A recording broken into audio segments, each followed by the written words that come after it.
Olá, começa agora mais um Pesquisa e Ação. Hoje vamos conversar sobre prevenção e tratamento da AIDS. O primeiro caso de AIDS no Brasil foi diagnosticado em 1982.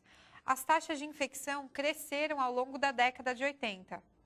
Atualmente, estima-se que no país existam 630 mil pessoas vivendo com HIV, um número pequeno em comparação com países do continente africano, que somam mais de 22 milhões de infectados. Apesar dos esforços para combater essa doença, o problema ainda é preocupante. Para tratar do assunto, temos aqui conosco a pesquisadora Lígia Ribeiro Pupo, psicóloga pela PUC de São Paulo e mestre em Medicina Preventiva pela USP. Lígia, atualmente, é pesquisadora do Instituto de Saúde de São Paulo e atua principalmente na área de tecnologia e prevenção de DST e AIDS. Lígia, é um prazer ter você aqui com a gente hoje. Prazer é todo meu. Você estuda as tecnologias de cuidado no campo da saúde pública. Um dos temas do seu interesse é o aconselhamento como uma prática de ajuda e de cuidado. Você pode começar explicando o que é de fato o aconselhamento e para que ele serve e quando pode ser utilizado. O aconselhamento é, como você falou, uma prática de ajuda e uma tecnologia de cuidado utilizada em várias situações, não apenas no campo da AIDS, na verdade, com o objetivo de ajudar uma pessoa a identificar seu próprio problema, ajudar essa pessoa a identificar a forma como ela tem feito para lidar com esse problema até então, ajudar essa pessoa a identificar todos os fatores que estão envolvidos nesse problema, ajudar a pessoa a identificar as soluções que ela tem empregado, ajudar a pessoa a avaliar os problemas dessas soluções, tentar identificar novas soluções e os recursos que ela não tem utilizado para lidar com esse problema e quais são os recursos da comunidade, recursos sociais existentes, e tentar ajudá-la a escolher conscientemente um plano de ação para resolver o seu próprio problema. Então, o aconselhamento é uma tecnologia que é utilizada em várias situações. E diferentemente do que se pensa, muitas vezes, que o aconselhamento está ligado à ideia de aconselhar ou dar conselhos ou falar para o outro o que ele poderia fazer, ou ajudá-lo a encontrar um caminho melhor para ele, etc. e tal. O aconselhamento, na verdade, ele tem mais a ver, eu diria, com a palavra conciliare, que é a palavra ligada à ideia de duas pessoas juntas, considerando algo, né, e refletindo juntos sobre uma situação específica. O aconselhamento tem uma característica específica que normalmente ele está ligado, ele é uma tecnologia, digamos assim, instrumental. Ele ajuda você a lidar com uma situação específica da vida. Então, em geral, ele é empregado por exemplo, em situações onde você tem que escolher melhor o jeito de amamentar, ou em situações onde você vai outras situações de saúde, aonde você aconselhamento genético, aconselhamento profissional, onde você tem que tomar decisões ou onde você tem que lidar com situações em que você ainda não tem toda a clareza e toda a compreensão dos fatores envolvidos necessários para o seu posicionamento. Então, o aconselhamento é essa prática reflexiva que tem, na verdade, um foco e tem um determinado direcionamento que pretende ajudar um indivíduo a se ajudar. Esse é o objetivo maior do aconselhamento, ajudar uma pessoa a se ajudar. Então, o aconselhamento não é uma coisa que você faz para o outro, mas é uma coisa que você faz com o outro.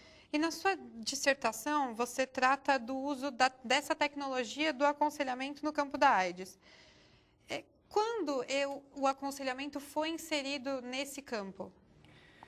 Então, acho que desde o início da epidemia. Na verdade, assim, o aconselhamento ele foi inserido nos anos 80, logo que começou a se desenvolver o teste do ELISA, né, o teste anti-HIV, para identificar os anticorpos do HIV no organismo humano.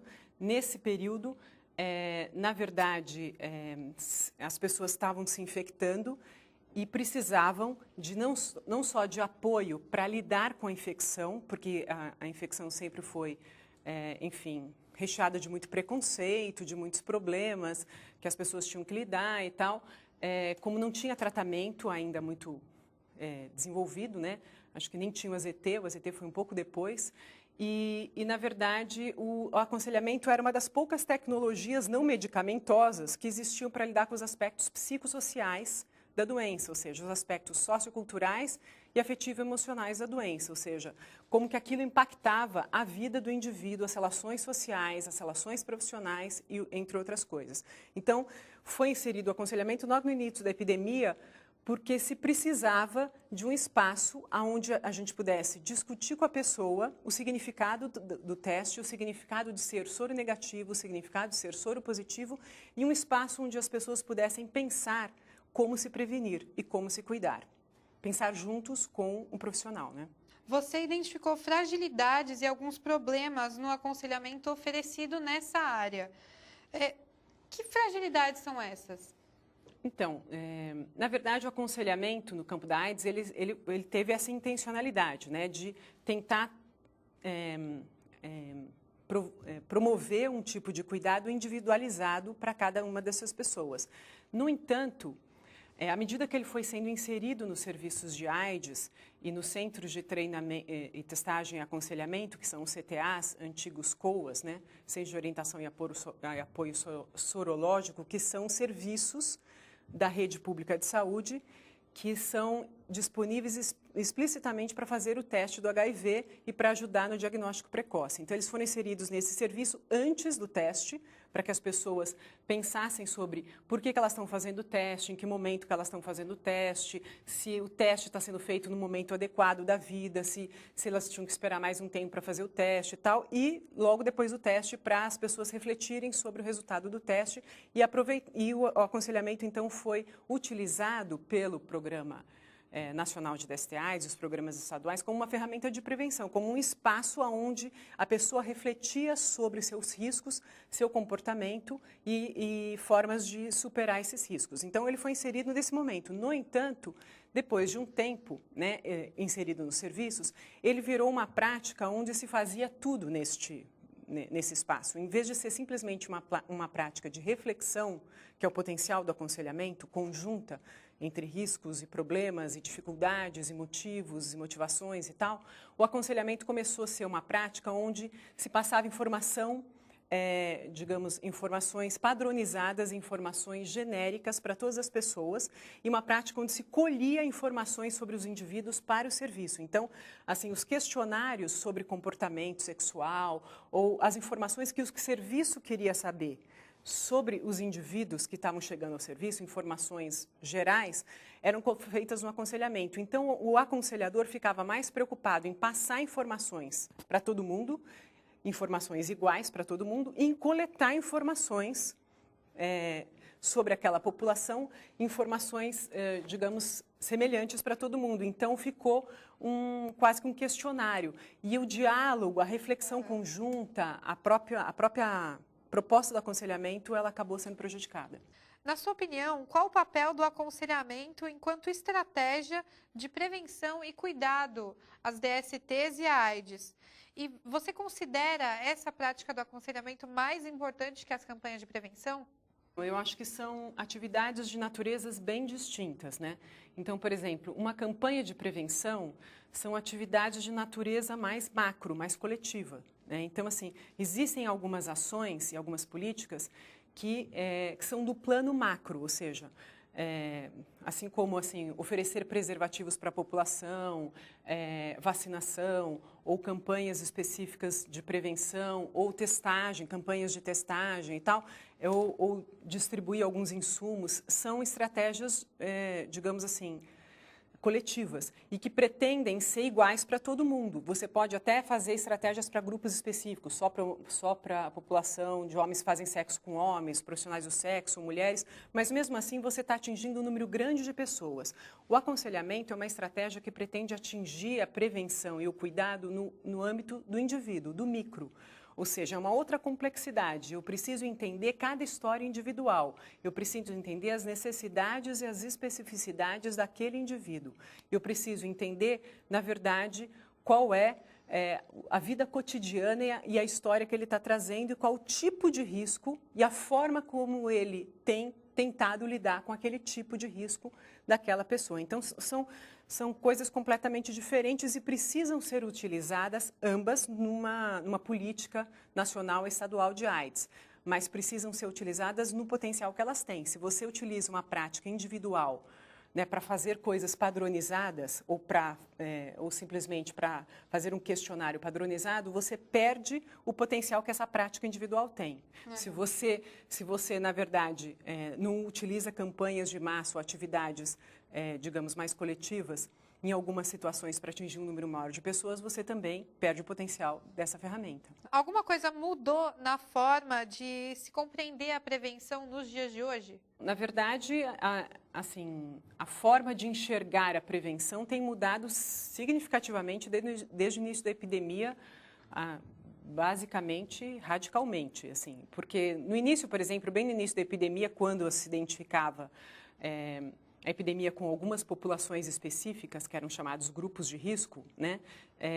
A prevenção estava muito focalizada em determinados grupos. E isso estigmatizou esses grupos, inclusive.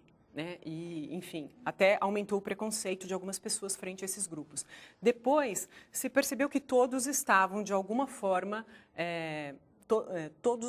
todas as pessoas, de alguma forma, podiam se infectar de um jeito ou de outro ou seja, o vírus não escolhia cara, nome, idade, sexo, enfim, profissão. E aí se começou a discutir a prevenção a partir das situações de risco e dos comportamentos de risco.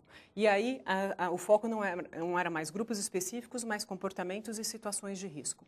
Depois, esse mesmo tipo de prevenção focada no comportamento de risco, nas situações de risco, que falava um pouco do que você não deve fazer para não se infectar, né? Então, focado no uso do preservativo e tal, na verdade, acabou criando outros tipos de problema, porque, na verdade, culpabilizou os indivíduos pela sua própria infecção, sendo que algumas pessoas se infectavam não apenas pelo seu comportamento, mas porque viviam contextos de vulnerabilidade que facilitavam a infecção. Então, moradores de ruas, mulheres que sofriam violência sexual e tal, elas não se infectavam elas sabiam que elas poderiam estar se infectando, mas elas não tinham, devido ao contexto social que elas se inseriam, elas não tinham condições de se prevenir. Então, se saiu desse lugar para o conceito de vulnerabilidade. E hoje, na verdade, a gente tem questionado também um pouco a gente tem avançado, digamos, em relação ao conceito de prevenção, com essa ideia de que a gente tem que entender as situações individuais, mas que a gente tem que sair de um discurso que tem se esgotado, que é o discurso do uso frequente do preservativo em todas as relações sexuais. Porque a prevenção de AIDS no Brasil e no mundo, ela se concentrou no uso do preservativo. E isso se esgotou. Se esgotou porque apesar de ter aumentado significativamente o número de pessoas que usam preservativos, né, isso não significa que um número de pessoas que, na verdade, possivelmente até têm mais comportamentos ou vivem mais situação de riscos, querem usar preservativos. E no Brasil a epidemia é concentrada, ou seja, concentrada principalmente em algumas pessoas que têm comportamentos de maior risco. Alguns são usuários de drogas, alguns têm muitos parceiros, e estes grupos, na verdade, não necessariamente querem usar preservativo. Então, a prevenção tem que se ampliar para outros tipos de estratégias. A gente vai para um rápido intervalo e o Pesquisa e Ação volta já.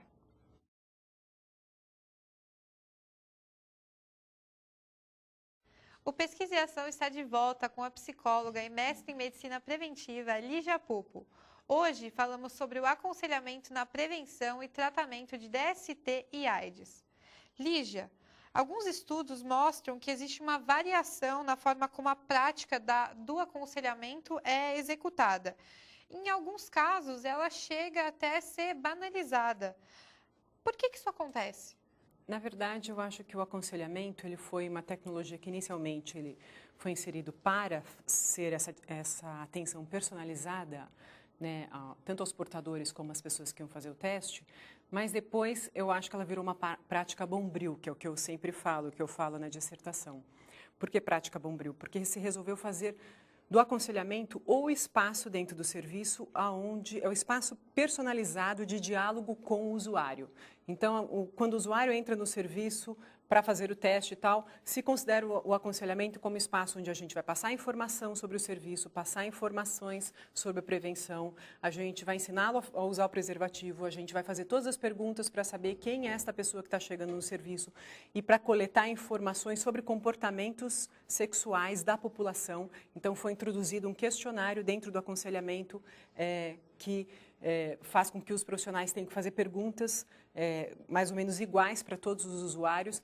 E isso, na verdade, enrijeceu um pouco e padronizou um pouco o aconselhamento, fazendo com que o aconselhamento ficasse tão poluído de tantas coisas que os profissionais têm que fazer, que eles acabam tendo pouca flexibilidade, pouca escuta para o diálogo, né? Então, na verdade, às vezes o usuário, nas pesquisas, né, nessas últimas pesquisas que a gente fez, que a gente entrevistou aconselhadores e observou aconselhamentos, entrevistou usuários que fizeram aconselhamento, uma coisa que a gente observou foi exatamente isso, que o usuário faz uma pergunta, o profissional faz uma pergunta, o usuário responde a pergunta e faz algum comentário, em vez do profissional utilizar o comentário que o usuário fez, ou a dúvida que o usuário teve, ou o comportamento que o usuário falou, para continuar o diálogo, ele faz uma outra pergunta, porque ele está preocupado com o roteiro de perguntas que ele tem que fazer, e ele acaba não aproveitando todas as deixas da comunicação que existem para tentar entender a perspectiva e o problema do indivíduo. Então, isso enrijeceu o aconselhamento e se tornou meio banal, assim, a ponto dos profissionais falarem que acham muito repetitivo a prática de aconselhamento que eles fazem e, portanto, alguns profissionais chegaram a achar que não valia mais a pena utilizar o aconselhamento como tecnologia, que era desnecessário o aconselhamento, era só fazer digamos assim, o usuário preencher o questionário ou então dar um folheto para ele com todas as informações. O que não deveria ser assim, que mata a prática do aconselhamento e o potencial que ela tem. Recentemente, pesquisadores, comunidades internacionais e ativistas têm argumentado enfaticamente que essa é a última década para a epidemia de AIDS. Essa vai ser a nossa última década enfrentando a epidemia da AIDS. Recentemente, um relatório das Nações Unidas mostrou uma redução nos casos de infecção e morte por AIDS no mundo todo. Por que existe esse otimismo e qual a sua opinião sobre o assunto? É exatamente isso que tem sido discutido, né? A gente está num momento assim com um certo otimismo em relação a essa última década da epidemia, porque a gente, na verdade, já tem praticamente todos os elementos para diminuir muito a infecção das pessoas pelo vírus, novos casos, diminuir a mortalidade. A gente já tem, digamos assim, tratamento que a gente tem os antirretrovirais e um tratamento que combinado, dependendo das necessidades de cada indivíduo, pode diminuir para o nível indetectável a carga viral, e uma pessoa que conserva a sua carga viral a nível indetectável, ela pode viver sem nunca desenvolver, né, a doença e, portanto, nem pegar doenças oportunistas, etc. e tal. Então, ela pode viver longos anos. E, enfim, então a gente tem, e além disso, a gente tem como detectar o vírus o mais precocemente possível. Então, o tratamento também faz com que as pessoas que tenham vírus indetectável não passem a doença para frente, então você diminui a infecção. E para pessoas soronegativas que estão em risco, ou que têm comportamentos de risco, além do preservativo, existem outras tecnologias de prevenção que têm aparecido nesses últimos anos, como eu falei, por exemplo, essa profilaxia pós-exposição sexual. Uma pessoa que teve uma prática de risco, ela pode ir no serviço, que ela pode tomar um antirretroviral até 72 horas, por 28 dias, que a chance dela se infectar é mínima, e também tem o controle da transmissão vertical, que é da mãe para o filho. Então, com todas essas tecnologias, mais o controle das doenças sexualmente transmissíveis, o tratamento das DSTs, a negociação, testagem de parceiros, quando uma pessoa tem um parceiro soro positivo ou acha que o parceiro é soro positivo, testar e sugerir, em vez de fazer sexo anal, sexo vaginal, fazer só sexo oral, ou fazer algumas práticas que são de risco menor, negociar práticas de menor risco com um parceiro, ou seja, a combinação de técnicas preventivas auxiliaria a diminuir muito a infecção. Então, o que a gente tem hoje falado, que a grande questão não é focar no preservativo, é focar no gerenciamento individual dos riscos, ajudar cada indivíduo a descobrir, numa conversa com o profissional, qual é o risco que ele corre, quais são as tecnologias que hoje são disponíveis para o risco que ele corre e qual escolha ele pode fazer para diminuir o seu próprio risco naquele momento específico da vida, conscientemente. O governo brasileiro é conhecido pelo fornecimento de medicamentos que controlam a reprodução do vírus dentro do corpo humano e também pelas políticas sociais.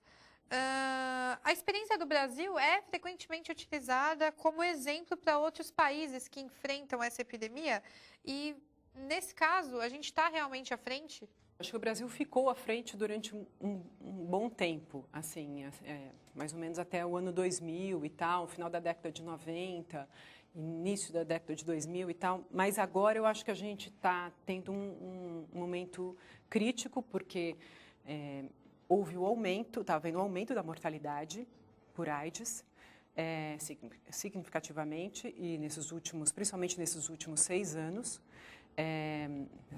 enfim, desde o ano 2000, 2006 principalmente, houve, na verdade,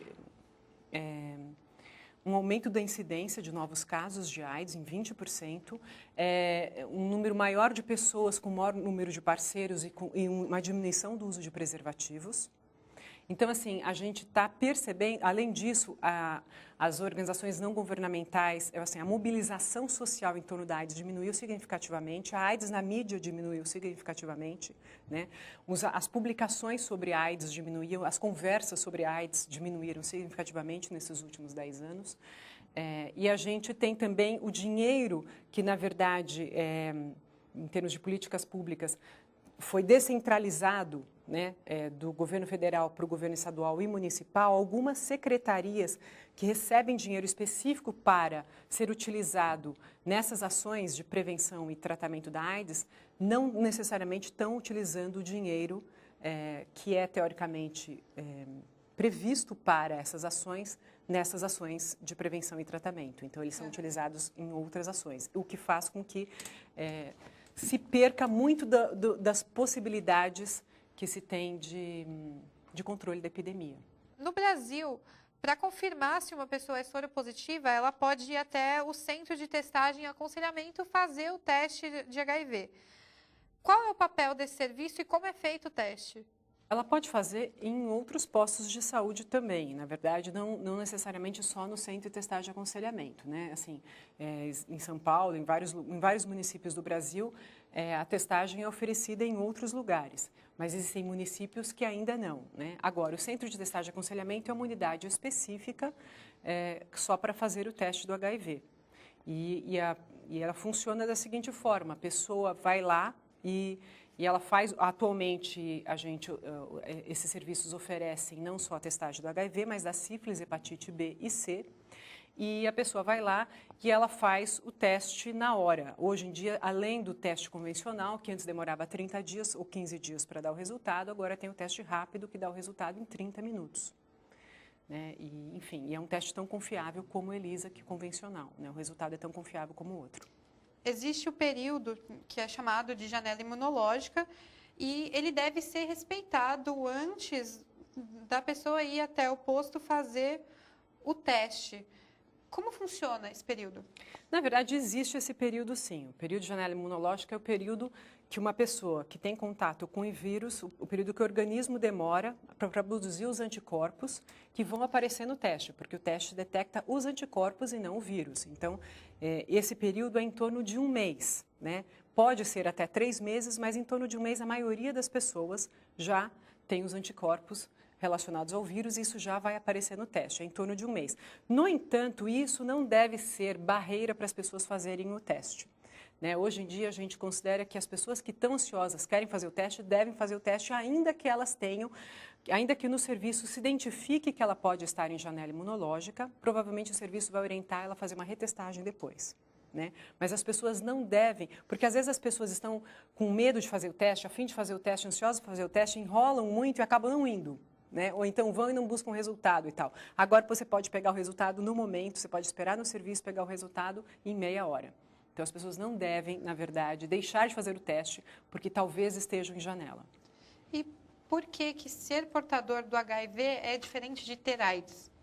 Porque ser portador do HIV é simplesmente ter tido contato com o vírus e ter AIDS é desenvolver os sintomas da doença. Ou seja, a AIDS é quando a pessoa já portadora, depois de um tempo, já o sistema imunológico dela já foi afetado, né? E ela pega doenças oportunistas. E essas doenças, na verdade, fazem com que ela desenvolva este quadro de AIDS. Lígia, eu queria agradecer sua participação no Pesquisa e Ação hoje. Eu agradeço também vocês terem me convidado. Foi um prazer estar com vocês. Bom, o programa fica por aqui e até a próxima. Quer fazer de novo?